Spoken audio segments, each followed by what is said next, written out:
Hello, everybody, and welcome to This Week in X, presented by Crushing Comics. This is where we come together to talk about all of the things happening in the X-Men comics of the week, in this case on the 11th of November, 2020. And we're towards the end now of the X of Swords crossover. So today we're going to be talking about Marauders 15, Excalibur 14, and Wolverine number 7. Spoiler warning, we are going to go over every possible detail of these issues, of the issues that led up to them, and even some other things that are just happening in the Marvel Universe right now, so prepare yourselves. I am joined here with two of my favorite mutants from around the world, Tyler and Fariha. Tyler, let me ask you, would you ever just pick food off of another friend's plate and just eat it right in front of them while they were sitting there? All the time.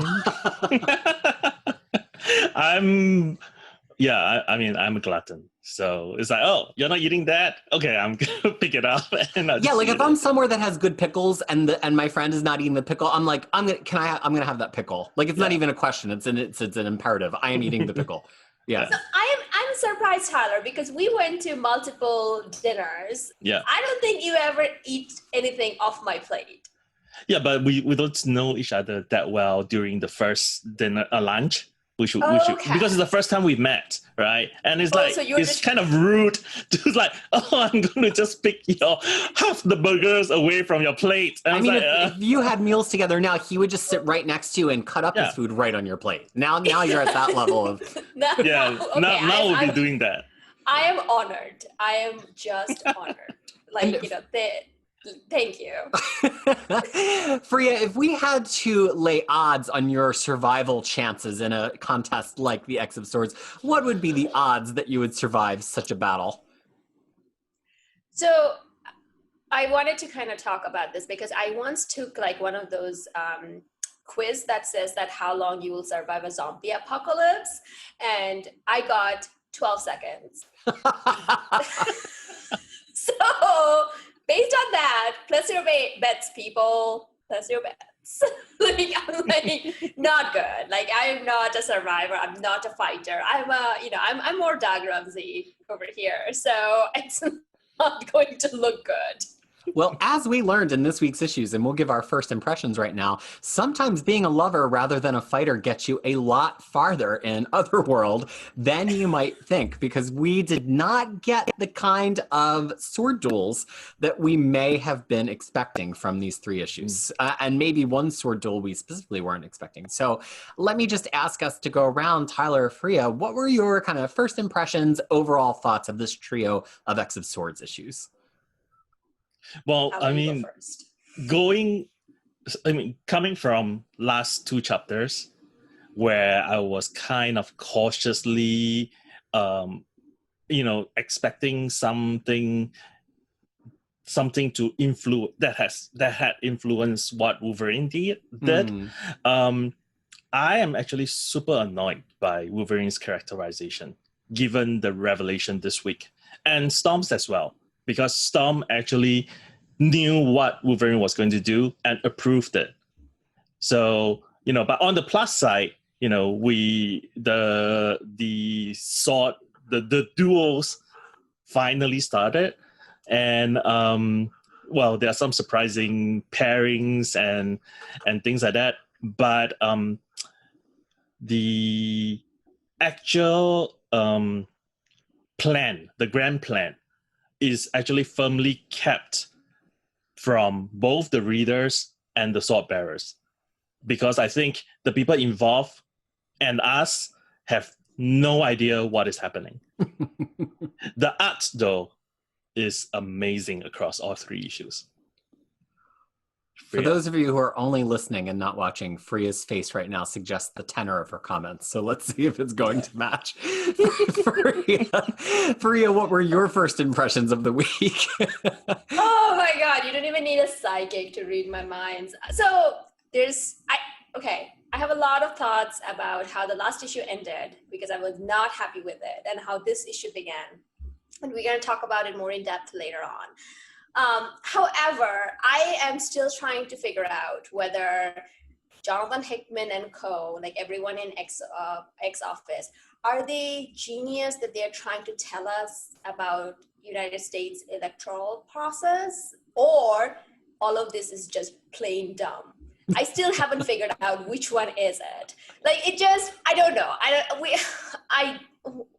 Who cares? I mean, doesn't matter. Nothing matters anymore. Yeah. Fariha has embraced nihilism, and here we are on This Week in X. Yes, that's where I am. Peter, what about you? Well, I mean, I would agree the art was great this week. Look, I've had a lot of critiques of this going on, and I think when we reached Stasis, I was like, look, it's all going to be worth it to have gone through all of that sword stuff if we get to the point where the plot heats up and it starts to pay off. But I really think the only thing here that really feels like a payoff was the Wolverine and solemn answer, because we were all wondering what he agreed to. That doesn't mean there weren't other things I enjoyed in these issues. I think there was a lot of clever stuff, but I think for us to be on episodes 14, 15, and 16 of a 22 episode issue installment crossover, it's just too little too late. Like, even if the next 6 issues are just straight up, you know, knife fighting, sword fighting, reveals of the 4th, 5th, and 6th Summers brother, I don't know what you got to pull out of your hat to like really make it feel like this was worth all of the time and money at this point. But let's dig into that specifically. I guess let's just start. Let's just start with the opening of Marauders 15. Now, what's interesting to me is we had some extra long issues at the beginning of the crossover that were like 40-page double-length issues. These two Marauder issues, the one from last week and the one from this week, could have easily been one issue. It had the same artist and everything. The only reason they split them up was pretty much to get the cliffhanger of Wolverine stabbing Saturnine and being like, oh no. And of course that gets quickly reversed. It's reversed in a really jarring way, though, that we get a fake out prose page that doesn't look like the typical data or prose pages that we've been getting, and it's actually just jumping us into the future of what would happen if Wolverine had really killed Saturnine. And it turns out to kind of be a projection of Saturnine saying to Wolverine, this would have been a bad idea, so not that you ever could have done it, but I'm not going to let you do it anyway. I was really taken aback. I was like, is this happening? Like, are we really going to skip everything? It really got me for a second. I don't know. What did you think about the device, and kind of was it worth the cliffhanger from last issue in order to have the gotcha of the device? That's my big question. So I absolutely loved the device that was used, because you are actually reading it and you think that this is happening, but it's actually a mental projection. So that's why this is not a data page, because this is not a fact. Like, this is not exactly a story. Yes. So it's like, and then it's like the last thing that the last word that says Wolverine saw all of this, you know, like in Wolverine say, and this is also a very reminiscing of Old Man Logan, which I don't know whether that's in canon or not, but you know, Wolverine has gone through that, like, you know, it's just like that world that Old Man Logan Wolverine has gone through. Well, it's in canon for a Wolverine. Wolverine, Wolverine. So it was like very much in line with that. What I could not stand, and this is like my feminist view of it all, so come along, people, Fariha's feminist corner. We had to get this after seeing a fake out of a woman being murdered, like, you know, a violence toward woman, which a woman who, like she's not my most favorite. But the thing is, like, I just don't get it. It's just like something that is done so, like, you know, we have, like, you know, it's so ingrained in our real world that, you know, violence towards women, and it's like something that is a very heavy topic, and this was done as a cliffhanger, which meant nothing. We all knew that means nothing, that either it's going to be reversed, there's going to be time skip, there's going to be something. We saw that whole one page, and then very next, in a way, if you're reading it at a collection, like very next page, it's reversed, but we had to use that whole thing. Like, you know, we had to use that imagery. That bothered me. I was really bothered by that. I was bothered by it last week, saying that, okay, is that all Wolverine's good for? Just killing women with his, like, knuckle things? What is it they call? Like, claws. Claws, yes, claws. Like, you know, that's all he's good for. And then this week, we're like, oh, never mind. That didn't even happen. We just needed to shock you. I don't know. I didn't like it. So Tyler, 2 things to react to there. A, did the device work and did you like it? And then B, how do you feel about the setup of the device being yet another disemboweling of a woman by Wolverine? Let's tackle the second part first. Okay. I did not like it. Partly, I I guess because I'm not a woman, so I don't react exactly the same way as what Fariha is reacting to. But what I'm reacting to was the mischaracterization of both Logan and Aurora. So basically, the two of them shown in this plan that firstly, they have no honor, and secondly, they have no brains. Because who is the one who stopped the Amenth attack, through the external gate? Saturnine. So what would taking her off the board do? Exactly what she showed. It's like, you take me off the board, I am the dam, basically, stopping the forces from invading Krakoa and Earth. You take me off the board, this is going to happen. So, if it is someone else, if it is, young Cable and maybe Magic, who is a little bit more rash, who did these things, Magic with her, they'll teleport right in front of Saturnine and stab her through the heart or something like that, I would have understood because they are rash, they are young. But Wolverine and Storm, no, this is really, really not good, in terms of characterization. And then you said you were going to respond to the first part. And then the first leaving part all of that aside, was leaving an that effective device. It is an effective device, and I love it. I love apocalyptic futures and stuff like that, alternate timelines. So this actually play right into, the things that I really enjoy. For a second there, I honestly thought that's what we're going to be reading, and this is what X of Swords became. And could you imagine the rage that I would have arrived in if that was like X of Swords? I know that. I would have been here with one of these books, just ripping pages out of the book. I'm like, Peter will not be happy, but I am happy, and sometimes my happiness matters. But the thing is, I also want to say that this is the most passionate I've ever seen Tyler. Like, how dare they ruin Aurora's character? Yeah, of course. Well, and as is often the case, I feel like I kind of come down a little bit between where the two of you are. Like, my alert was up because I don't like future things, but as it progressed, I was like, this is a message of some kind, and it's actually really interesting to play with our expectations as a reader while they're also playing with Wolverine's expectations as an actor in a story. It's hard to pull off a device like that that's meant to be as disorienting for a character as it is meant to be disorienting for us as a viewer. It reminds me of like a movie like Memento, right, where it's like disorienting for us and disorienting for them.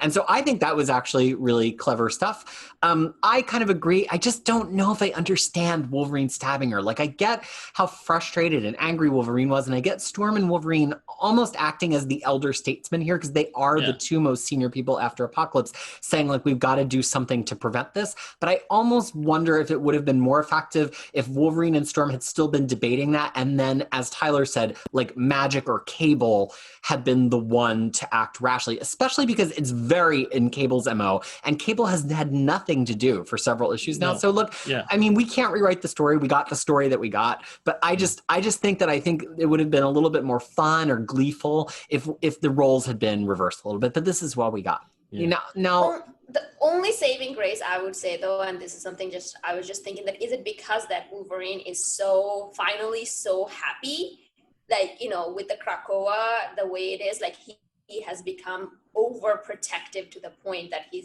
became dumb. That's a fantastic point, because if we look at times that Wolverine gets made out to be happy, it's almost always followed by bitter tragedy. It's just the nature of the character. And times that he's been like moderately satisfied and made it lose a long time, or last a long time, he gets much more protected in a very different way. I mean, you think to Wolverine and the X-Men with him trying to be this like cuddly caretaker of the X-Men, but he's just as ferocious, if not more ferocious, when he's defending his happiness. So I think that's actually a really interesting point, and maybe gets to something that Percy is writing about Wolverine that a lot of people kind of forget to write, which is, how do you write a Wolverine that's happy? Is he even more dangerous when he's happy? Speaking of people who are dangerous in ways that we did not necessarily expect, War tries to poison Wolverine and then winds up poisoning Doug by mistake. Doug has to get revived by White Sword. I was like glued to this sequence. Yeah. This might have been my favorite part of all 3 issues, because first of all, I was like, no, not Doug. But then but before we get there, like I want to point out 2 things in that fake feature thing. Like how awesome is that telepathic mind bomb thing?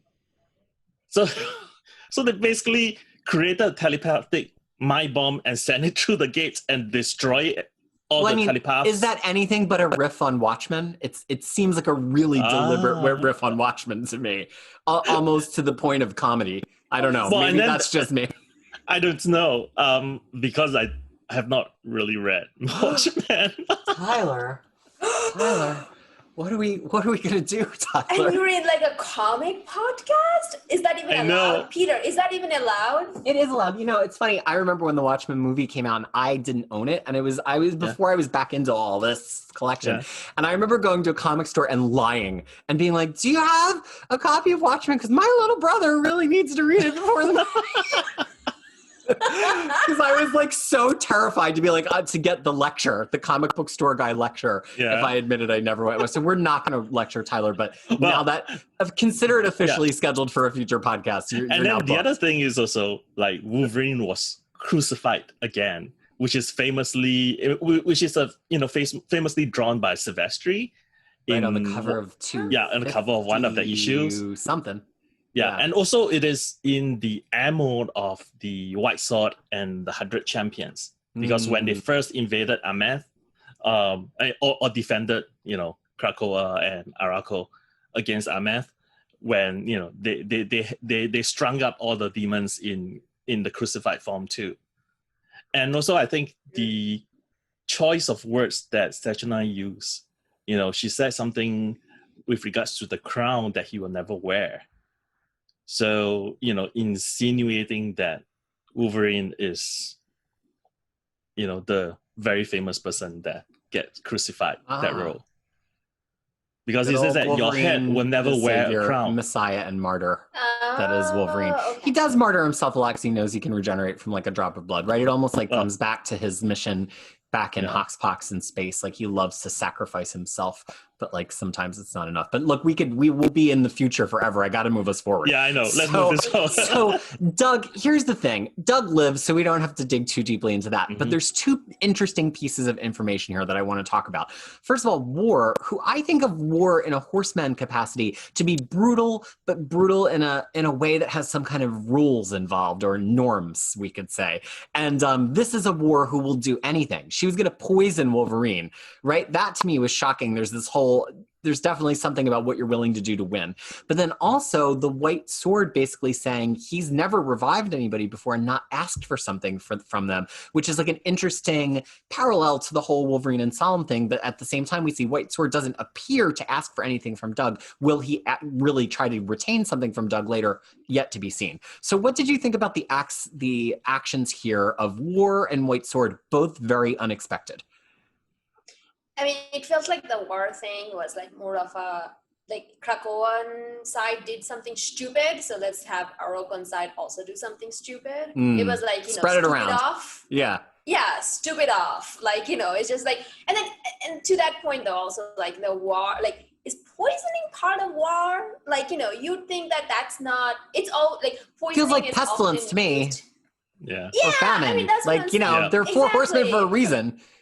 I mean, it's a group project. That's the thing.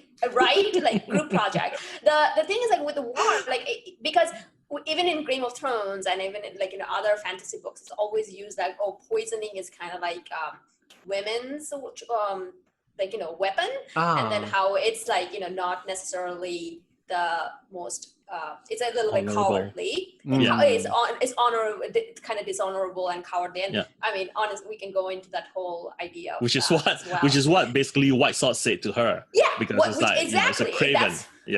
That's exactly where it comes from. So we can also go into the whole thing of like, dishonorable and women. Let's put them together and all that. But let's forget that bit. But that's one of the reasons I was thinking like, that's also out of character. I don't know War that much. I know War, And Yeah.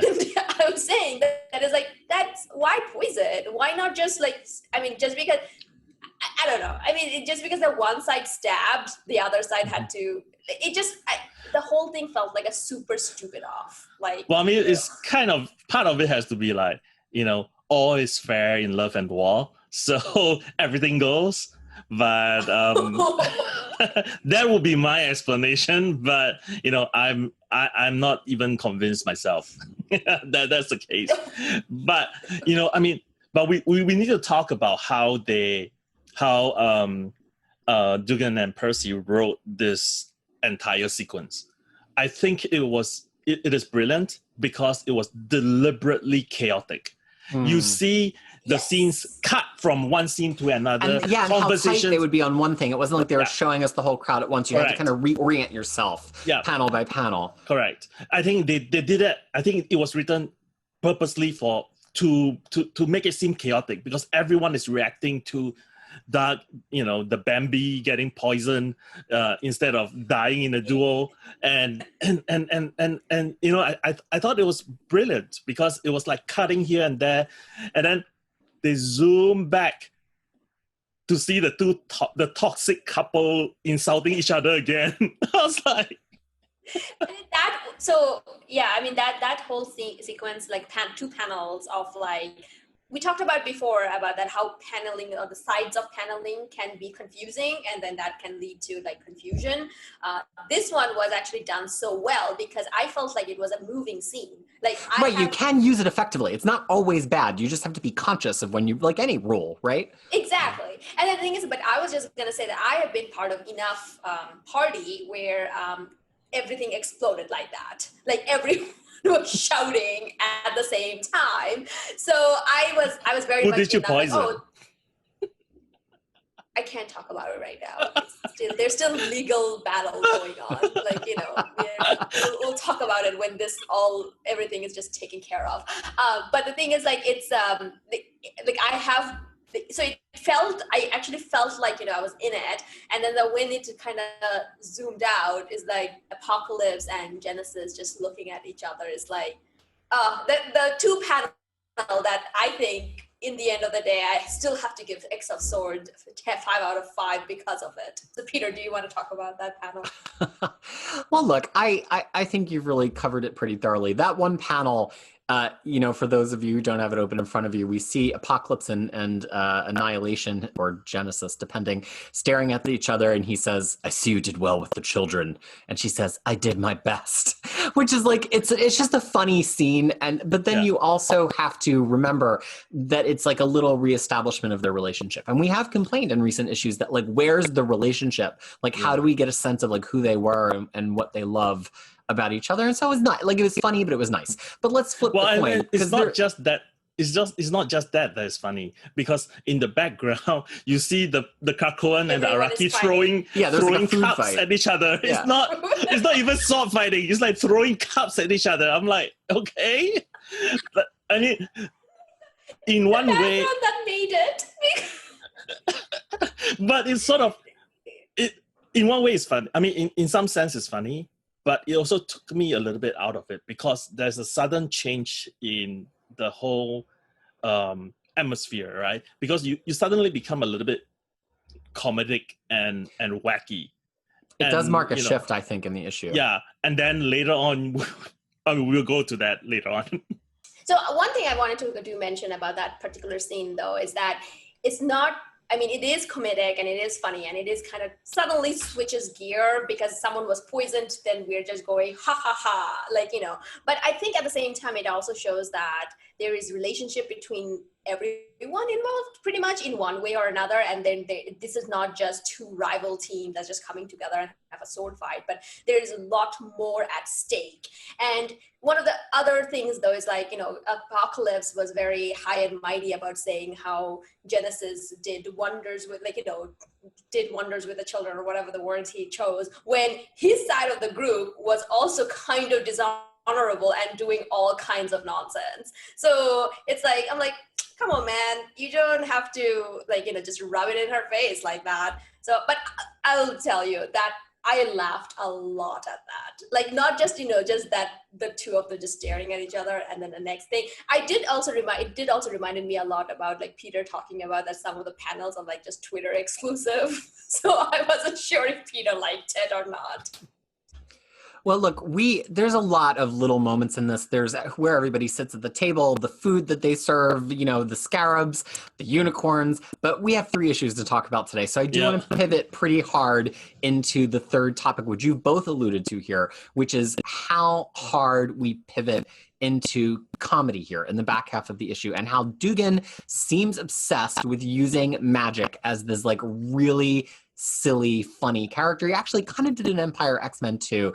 But in here, it's in service to this kind of very slapsticky sequence of her trying to figure out how Iska's the Unbeaten's power works, which we've had a lot of talk about recently, and this is where Cable gets involved too. So I guess kind of fair game round on the comedy stylings of the rest of the issue, and also what we think about Iska's ever-evolving nature of her power that we continue to learn about here. I still don't know how her power works. And that was like a failure of this whole comedy bit.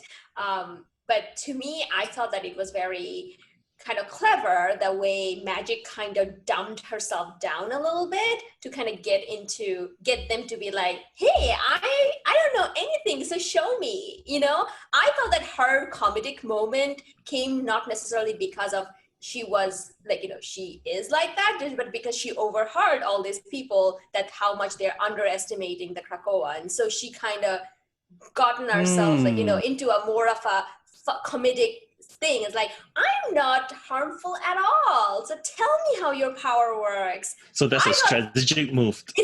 I thought so. I don't know anymore. But the thing is, I was giving them a little bit of more credit probably than where's due. I honestly thought that it was more of a strategy on her part, because she, even in the last issue we saw, she's really trying to find out how her power works. So now she's trying it again, and this time kind of coming down with a little bit more don't I'm just trying to see your party tricks. That's pretty much all. No, I agree. Not Google party tricks in Urban Dictionary. Yeah, but what about the party tricks where Saturna is like, oh, you have my full attention now. She snapped her finger and mute everybody else. and then Brian just petitioned to her. So to that point, I also thought that was like a very good use of comic as a art form. And it was just like, I thought that it felt like a movie moment for me, that it's like, oh, it's just 2 of them talking now, and then everything just went away. I thought it was very well done. Well, I want to use one minor scene here to bridge us into the beginning of Excalibur 14. We have Death and the tree person, Redthorn, something like that. Redroot. Yeah, Redroot. Death says that they're coddled and unfit, and Redroot says, or perhaps these mutants were grown on a better world than ours. If we had set roots in Krakoa, we would have grown in the sun. And Death cuts her off, or them off, and says, you're just getting attached to them, attached to the narrative of Krakoa, and kind of we're here to win. And this is something that we have speculated about previously, which is like, is there something really wrong with giving your family a better world? And that's, you see that there's almost a division amongst the kind of bad guys here, with some of them starting to come around to, is it such a bad thing that they had a better world, right? You almost see that in White Sword healing Doug. You see that in Redroot's kind of reaction to them. And it definitely seems like it's starting to be a little bit of a divide between the actual children of Apocalypse and some of the other members of the team. Because based on Excalibur, I think we might also put They of the Blood Moon in the category of people who are somewhat enamored with the X-Men and what they represent. So let's move it on to Excalibur 14. Doug, but we'll get there. So here is the true survival of the fittest, because the actual event is going to begin. And we start in almost the super plain medieval duel. It's just this kind of wood planked arena. It's dusty in the middle, and Betsy and Iska are here in the middle. And it kind of feels like it's finally going to start. But I also feel like the utter plainness of it is meant to betray that there's kind of a lot more than meets the eye here, because something very fantastical happens in the middle of this very plain duel that really just seems like it's going to be a bash 'em up kind of duel. What did you think about the setting of the scene here as we begin the actual tournament here in chapter 15? I want to know what a joke Jamie said about Saturdine, because that's more important to me. Like, Because it opens up with everybody like, ah. It's like a bad like improv scene, or like, a Saturday Night Live sketch at the beginning of that. I'm like, what did you say? I want to know that joke. And then and he's also like the one, he still has the cape, which I need to mention every time I see him. And it also kind of reminded me that Sinister is still somewhere in the other world and we have not seen him. It just reminded me of that. And then he's like, yeah, my sister and is going to fight now. And then it all began. I thought that it was kind of a little bit more hilarity side than actually, like, I don't know. It was a very light mood. I thought it was funny. Well, I mean, Jimmy is a reality warper, so he could have said many jokes that didn't work, and he just snap his fingers and he jump back and he start again, and he go back and he start again until it works. So which one do you want? But I like that idea. I like that idea.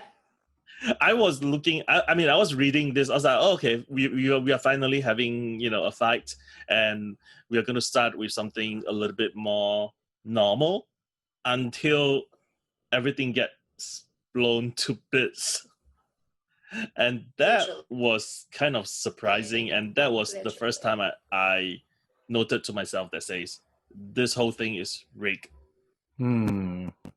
Because it seems like very manipulated, right? Like that's not something that Sword does or that Iska seems to do or that Psylocke does. It doesn't look like Jamie's power. It definitely feels like there's something that happens in that moment where Betsy shatters that we don't fully understand yet. Like we're going to come back to that at some point, and there's a lot of people already super upset on social media, like Betsy got sacrificed. T.D. Howard never liked Betsy anyway, and I would just say, there's something clearly special and unusual about this moment. I think it's a lot more interesting than Betsy being beheaded or stabbed through the heart. Yeah. Like that to me was like, oh yeah, we set Betsy up to be the early loser. This to me is something very different, and it sets up a specific story for her that's not just the story of her dying and getting resurrected, right? Because since when does Betsy shatter like glass? It has nothing to do with her that I can think of in any Psylocke story I've ever read. Sense. Yeah. So I actually think it's really fascinating. There's someone, I can't remember where I see it. Either it's in the group or I think it's likely to be on X Twitter. He pointed out that there was foreshadowing in Marauders, because Brian told, when he petitioned to Saturnine, he told her, I trust you won't go to bits. And the answer from Saturnine was like, no, not I. I wonder. I was also thinking that sword was created by Saturnine, right? Like Betsy's sword. So I was thinking that it is because she already done something to it. So the first attack, like first hit on it, like whoever's bearing that sword will just shatter. But it was meant to be for Brian. Yeah, now I'm really re-looking. It's Brian the human, and then do whatever the hell that she wanted to do with it. I mean, I'm really going back and looking at that panel in Marauders 15, the no, not I. It's almost an aside to herself. It's not even like fully to Brian. No, yeah. Like, so to Fariha's point, was this actually a setup meant for Brian, and that was part of why she was so vicious in the last issue of Excalibur, where she like really was hoping to set Brian up for this, and a stained glass of Brian installed in a bedroom window. Let her possess him or something, and now she's got Betsy instead. But of course Jamie and Brian are beside themselves. I really enjoy Brian's vehemence here in that moment, not just because he lost his sister, but he's specifically angry at Saturnine. Like, how could you? And I just thought that it played really well for a character who can be kind of a little bit on the vague side sometimes. It really hit for me. Yeah. I mean, you left the girl, so now she took your sister out. Yeah. Well, what did you expect? She tried Right, to like seduce him. I think that's the difference. Well, I'm sure we've know, not seen the last of that. but Yeah. I, But but do we want to I take a don't know what pause their here? past is like. I mean, do we want to take a pause here and talk about Noto's art? Oh, so good. And this is a lot tighter than I feel like Noto usually draws. It's Yeah. a lot more distinct. Just the amount of detailing on all of their costumes, on Brian and Jamie. It's, Noto's amazing because his style is so adaptive. But if you compare it to what he did in Cable the other week, I just feel like it's much tighter here. Yeah, definitely. And that face that that he drew, that the expression of Betsy when Iska told her that, the name of the sword is just a name. And that face, that doubt and worry that crept into Betsy at that moment, it was so well done. And then, to be honest, though, I also have to say, though, I don't think I've ever seen Noto's art to be this detailed. And for the first time ever, my eyes were not being drawn to character eyes, because I know I told you before that Noto can really do eyes. And this is for the first time that, my eyes were not, it was like other things. And there was like a lot more going on that I actually had to check if this is actually Phil Noto's work. Because, I kind of saw it, but then as I was going through it, maybe not, maybe he did half of it, but then he did the full issue and it was very different. So I say that it was an improvement. I mean, not that his art needed to be improved, but it was really well done. No, yeah. I mean, I just, to me, comic art can be very utilitarian. Like, I always appreciated it's why I like comic books, but there's certain artists that I enjoy very much, but I'm not lingering over their panels. I'm not looking at the line work or the way a face is constructed. I'm just appreciating the art, as a way that the story is being told. But Noto's art, there's just no way for me to read a Noto issue quickly.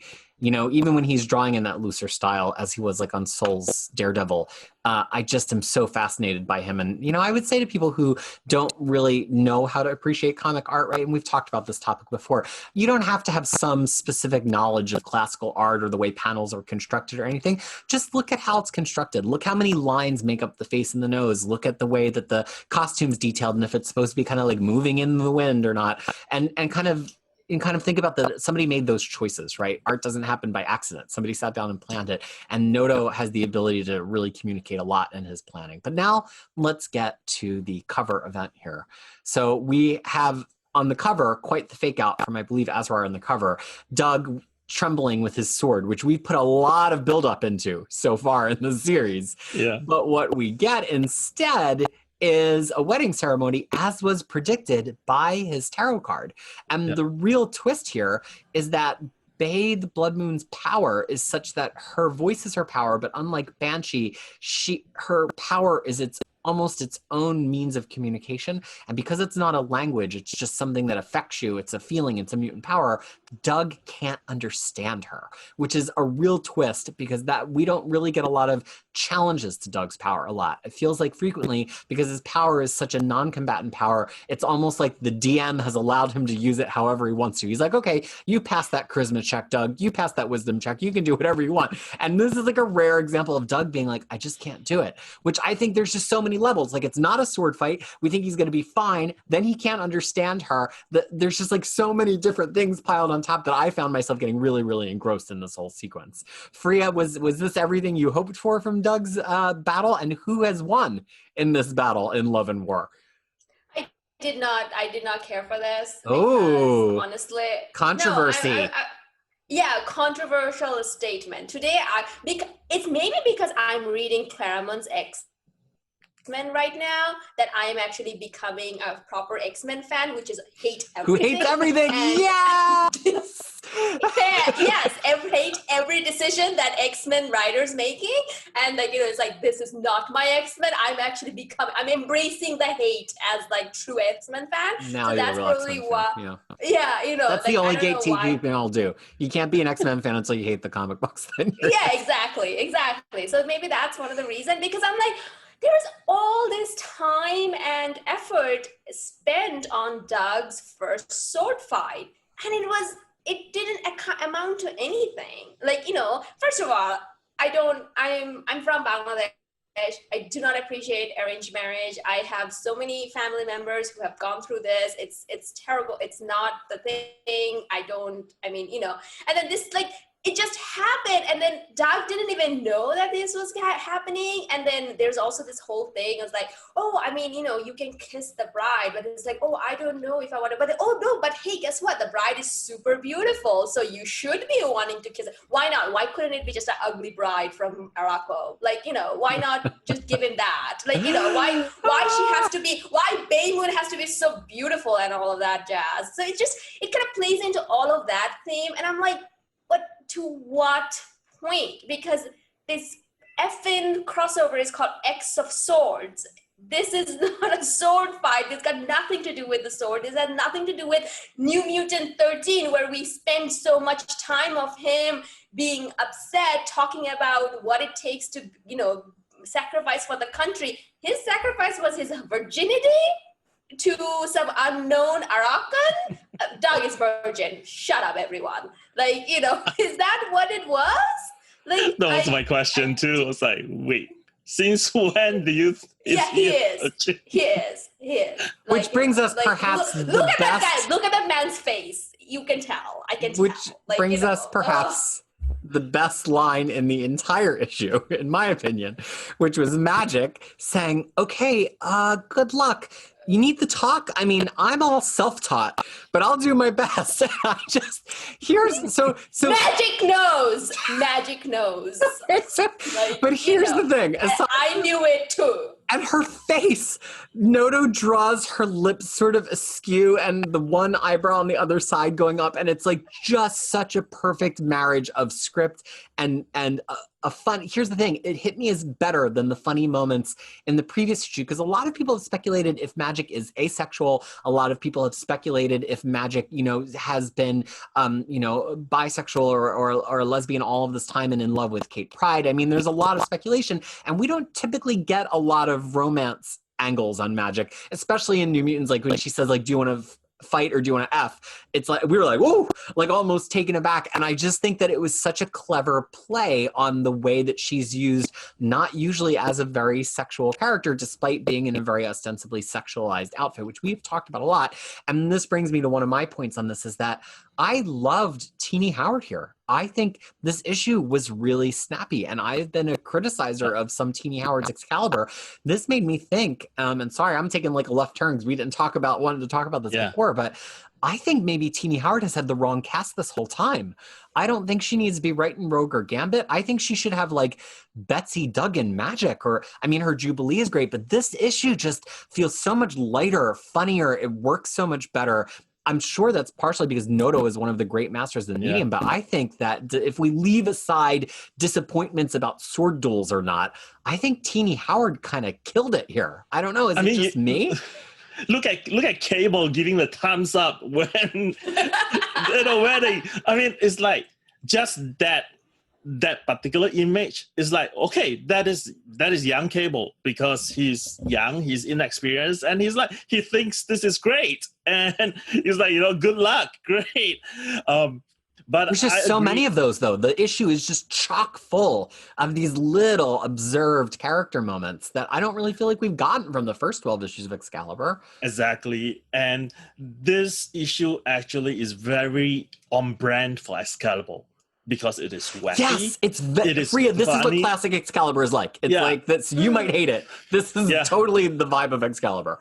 Like, so what, random wedding? Like, no, it's just wackiness. It's just hijinks. Like really, it's just strange things just happens. And the thing is this: if this happens in a regular issue of Excalibur, I would not be complaining. The problem is there's such a sudden switch of like, okay, this is do or die. We have to learn. We have to go get our swords, or Krakoa is doomed, and Storm has to break, her heart with T'Challa just to get the sword, and all these things happens, and then we get this, like, I don't know, is it 180-degree turn or 360-degree turn or whatever? We're all just dizzy either way. Wackiness. Yeah, I know. And that's exactly, yes. that's exactly what I was going with. Thank you, Tyler.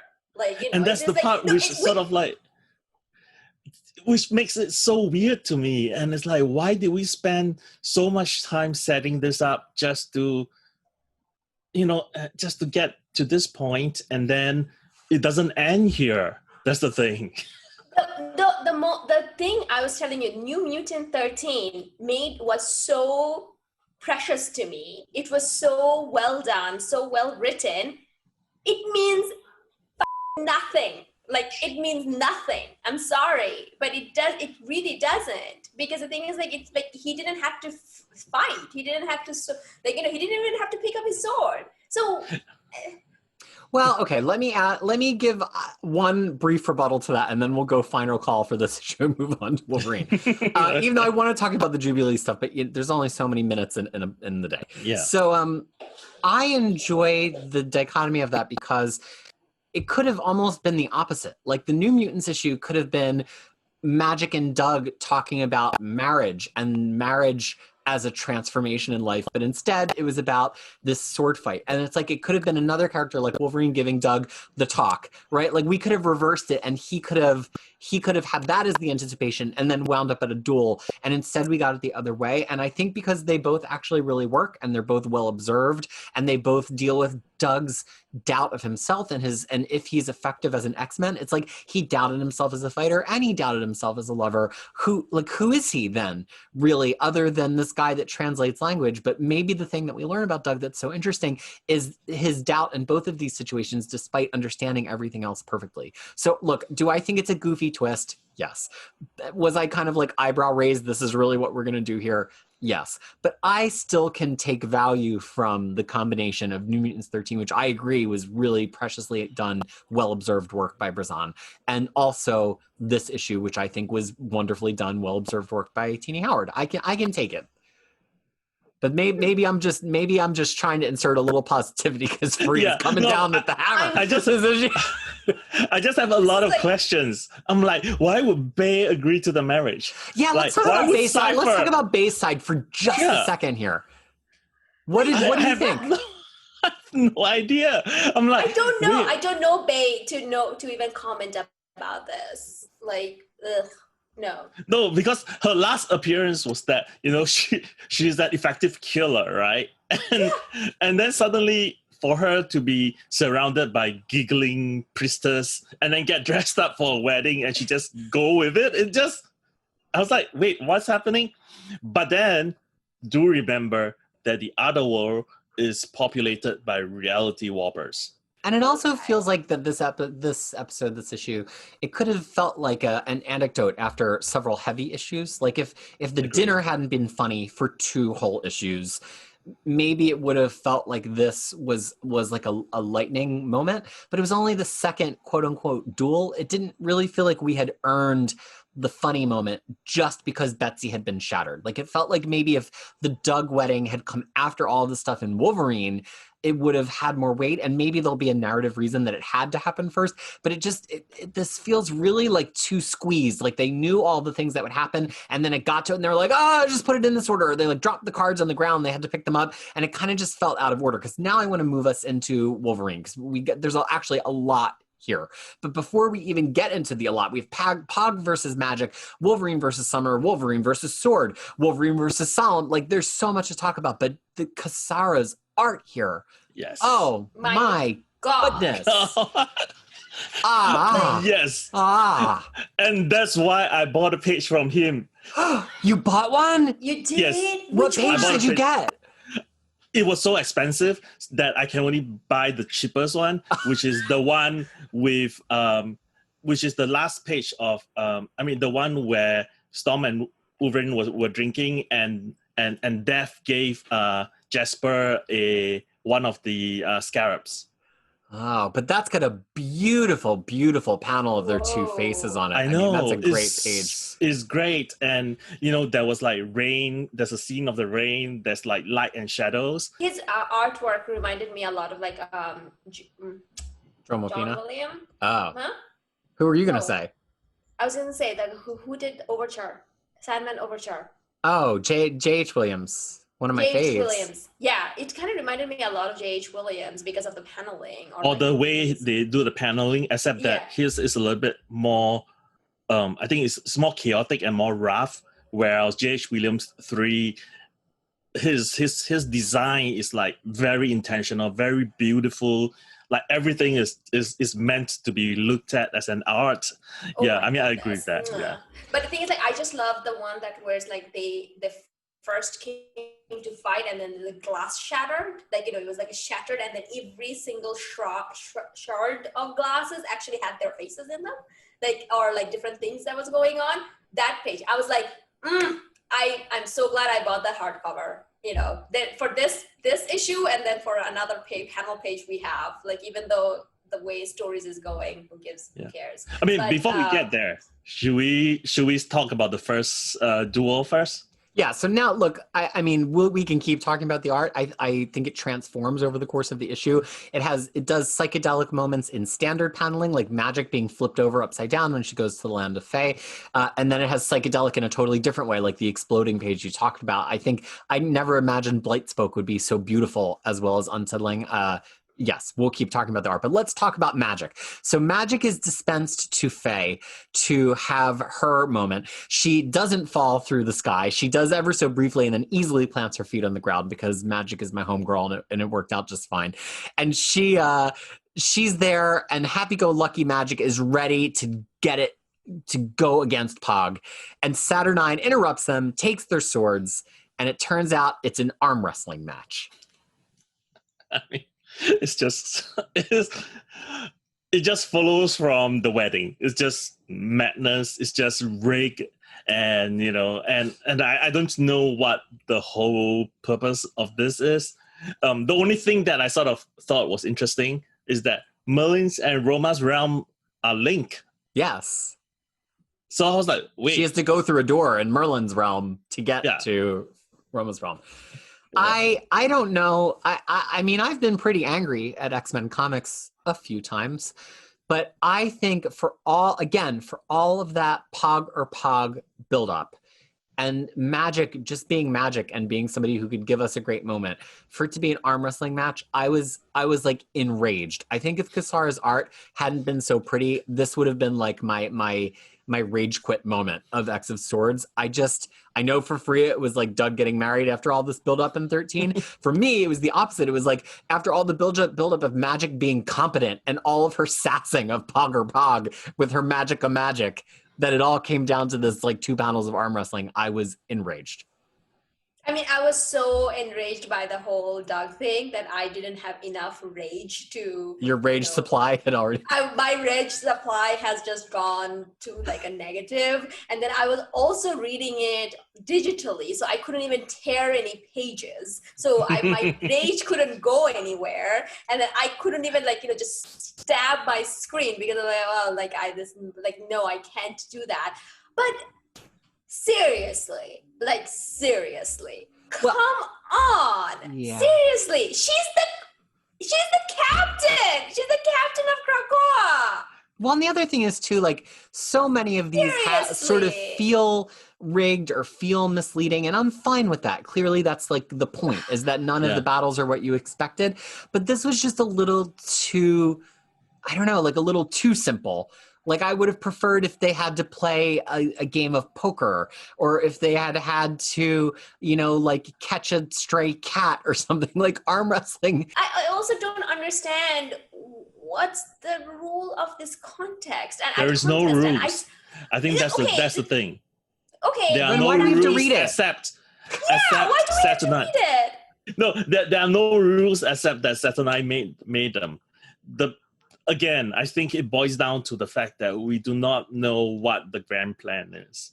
And I have the same question. I'm like, why is everyone following through this? Like, if Arakko and Krakoa both refuse to play this game, what happens?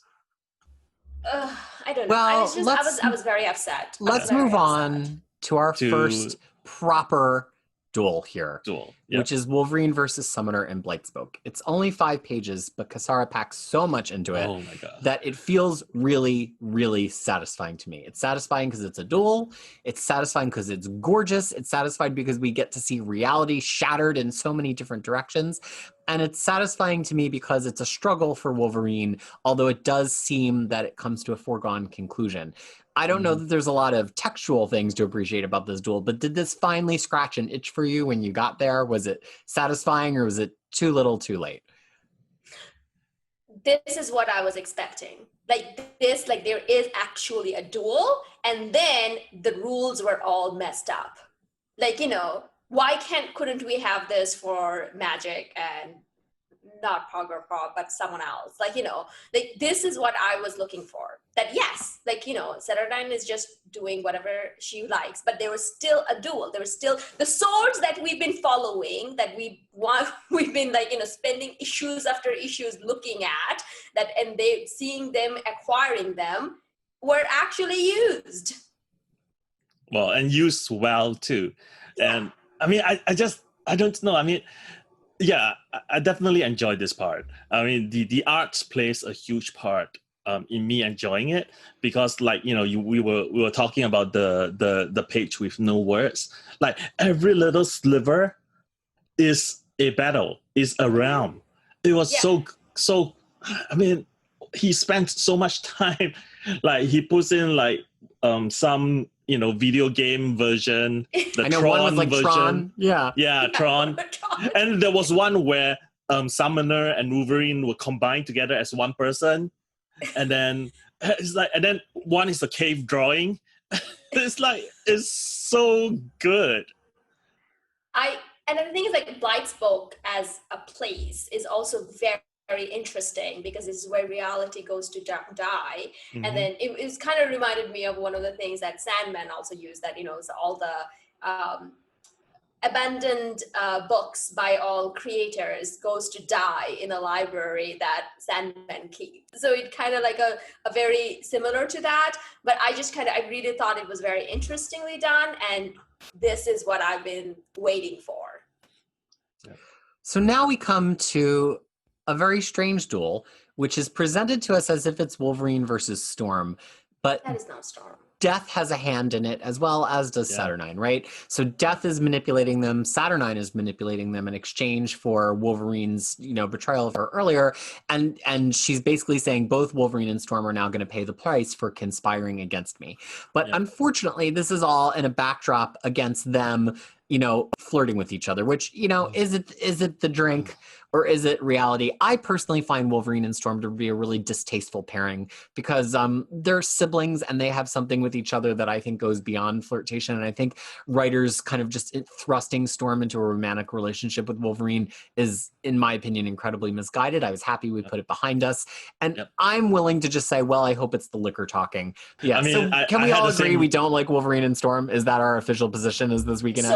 No, my official position is I don't like Wolverine, the man who don't know how to shower, who stinks all the time, with any competent person. Not women, not men. Any competent person should not be paired with Wolverine. Every one of them dies, and because they're boring people who should die, and that's okay, but none of these competent people should be paired with it. And I was like, that is not Storm. This is where I was saying, this is a reality warping. Something's up. That is not Storm. Because I was let's see it. I was like, no, that's not Storm. Well, on the page that Tyler owns now, Wolverine says, you're drunk. And then Storm says, no, you're drunk. So it's not Storm, right? It's literally specifically not. I mean, it is Storm. No, it's not even liquor. But it's not Storm. It's not Storm. But it's not if you know Storm's what I mean. Talking. It's not, it's not Storm in her right frame of mind. No, it's not Storm. That's what I'm going with. That's not right state of mind, nothing. Yeah. It's not even Storm. And to be honest, whenever I'm like, that is not Storm. That's not the page that I own, because it's not?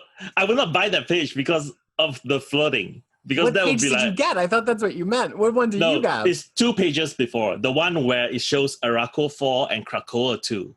Oh, I see. Oh. Yeah, and by the way, the Because Tyler didn't want to immortalize no, his I didn't. I memory didn't of want the that. flirtation. I don't want to look at the EU every time I bring it out. You know, it's like do you guys watch Parks and Recreation? I No. do. Okay. No, yeah, it's the relationship is like, you know, Leslie Knope and Ron Swanson flirting with each other and about to kiss, and I'll be like, ew, no. But anyway, Yeah. you know, it turns out actually that the scorecard is actually designed by Tom Mueller and not drawn by Casara. That makes sense because it's a yeah. recurring design element, and Correct. Mueller does It's most not in of the those. it's not in the art itself. So Yeah. that part he just wrote scorecard.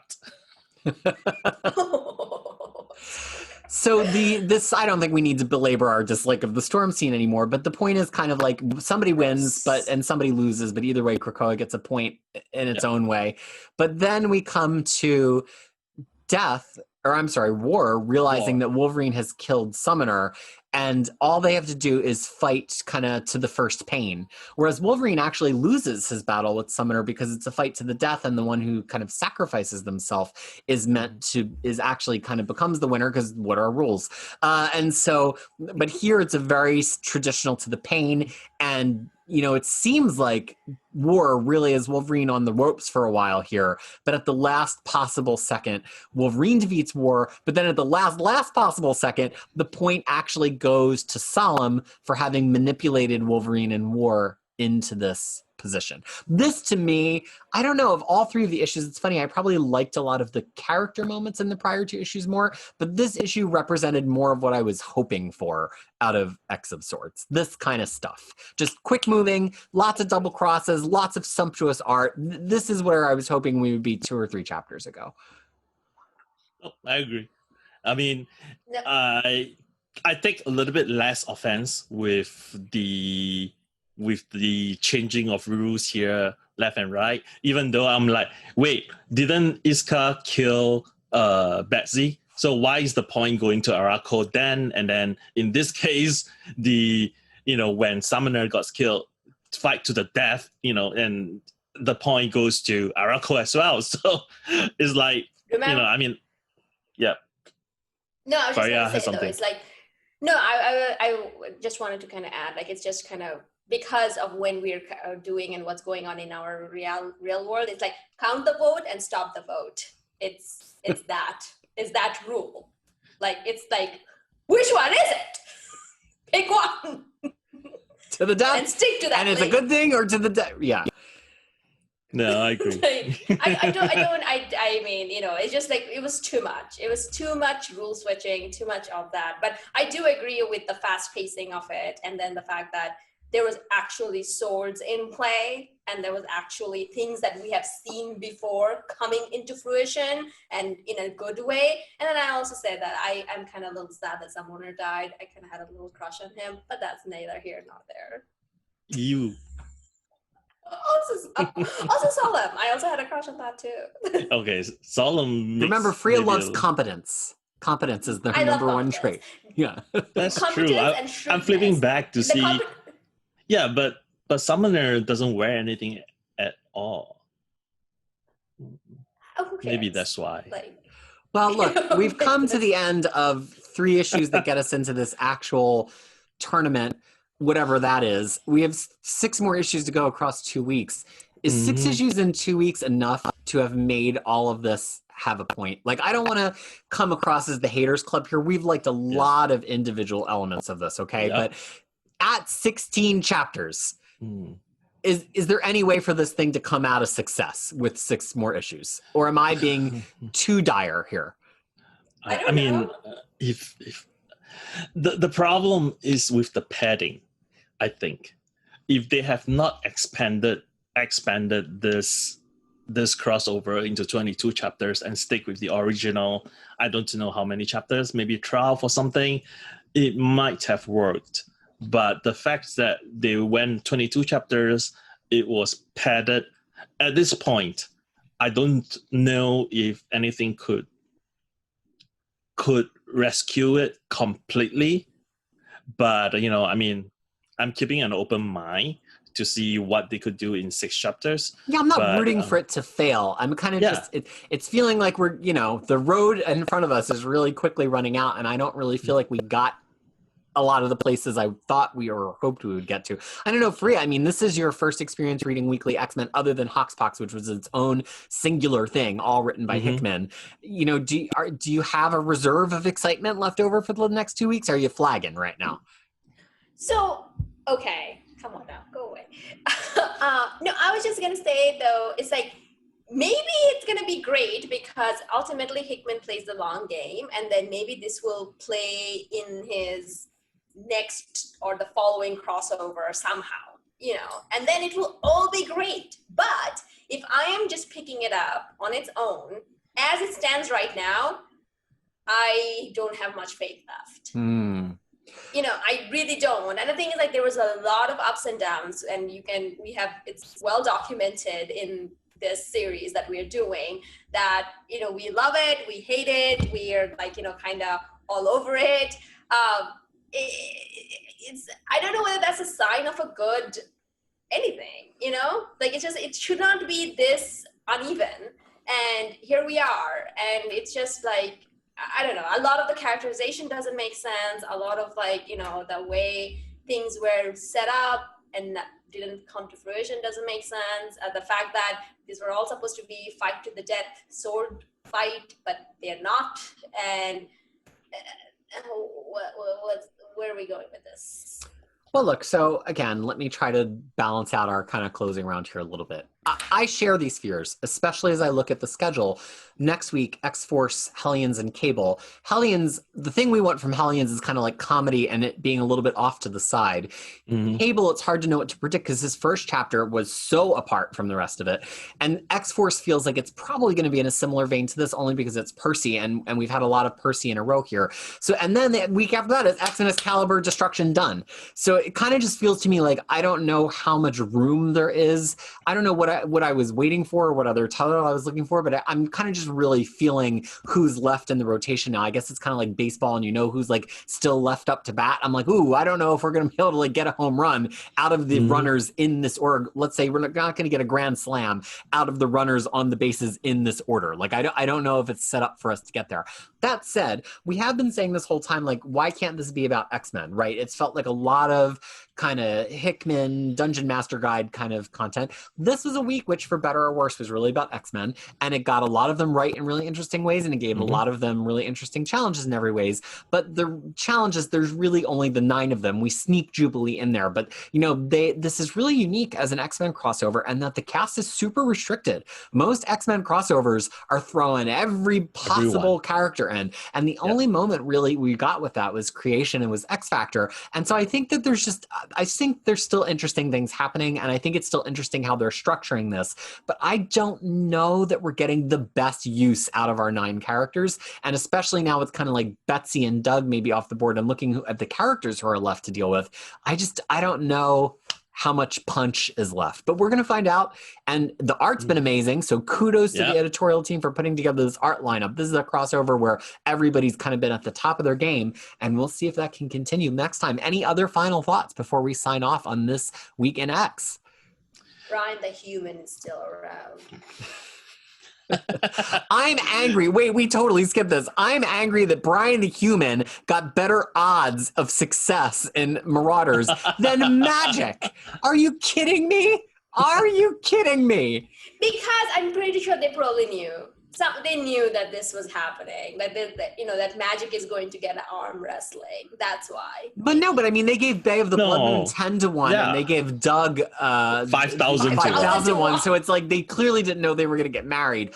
I have an official petition that the polling was wrong, and that Magic's number should not have been 50 to 1. And maybe the Bay and the Doug thing, it's probably about who's going to be the alpha in the marriage. That's what it's about. Yeah, we're gonna see who gets to pick out the rug and the wallpaper and all the furniture in their first house, and that's who's gonna get the win. It's gonna be whoever gets the interior decorating. It's the long game. Yeah, but I mean the odds are actually against Krakoa actually. What's that? They're against Krakoa. The odds, because the top 5 odds to win, only Apocalypse is in it. And the rest So- are like just a bunch of losers. Yeah, the rest are all at the bottom. But then if you cut it into half, they are pretty evenly, distributed. But like if you look at the fringe, it's not. Krakow is losing. Well, nobody's expected to do quite as badly as Doug. So that has been our week of This Week in X. Please come back and listen to us possibly eviscerate yet 3 more issues of the X of Swords crossover next time around. Don't forget to subscribe, whether you're seeing this as a video or in our brand new, newfangled Crushing Comics podcast. We're very happy to have you along. So on the behalf of myself, the host, and on my special co-hosting guests, Tyler and Fariha, thank you so much. Be well, and we will talk to you again next week. Ah.